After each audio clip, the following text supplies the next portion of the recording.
And I accept responsibility for what happened that night, because the only two that were in that room was her and me, and so I know that I'm the one guilty of the crime. A 12 News exclusive. A man talks about killing and cutting up his mother. After 27 years on death row, he has less than a week to live. Robert Moorman was sentenced to death back in 1984. The fight to keep him alive is all but over. He spoke today from a metal cage, locked up like an animal, hoping for compassion to have his life spared. He received none. 12 News is the only station where you can hear and see what this killer said. Chris Williams is live at the Breaking News Desk. Chris? Well, Bram, his crime is notorious in Arizona, but until now, few had heard the chilling details come from the mouth of the man who killed his mother, cut her up, and then spread her remains around Florence. And so you know your mom loved you very much, don't you? Yeah, she spent hours trying to teach me how to learn to read and write. And she never got mad at me when I couldn't. But she was always very, very patient. In an orange jumpsuit, chained and inside a cage, Robert Moorman described the few details he can remember of the night he killed his mother while on furlough from prison. Arizona Republic reporter Michael Kiefer will witness the execution. He sat through the 5-hour hearing. Moorman's only 63, but he looks 10 to 15 years older than that.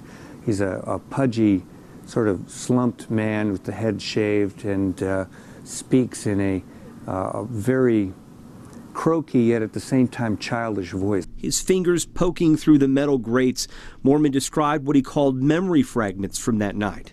And I knew something was wrong, and I then put her back in the bed.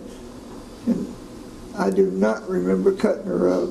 I do know that she was tied up, but I don't remember doing it, because I don't remember cutting Mom up at all.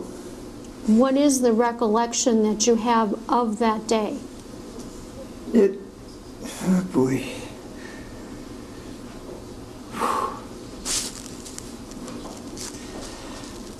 Doing a sexual act with her. He claims that relationship began years before, something he thought was normal, although now admits it's not. But you know that you killed your mom. Yeah. And that it was wrong.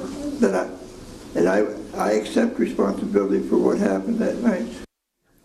The woman that he killed, the woman that he called Mom, actually adopted him as a 2-year-old. Today, his legal team argued that in the past, he's been ruled mentally handicapped, and they say that it's against the law to execute someone of his intellectual capacity. But that argument did not win the day, and the board voted to move forward with the execution, which is scheduled for Wednesday. Chris Williams, 12 News.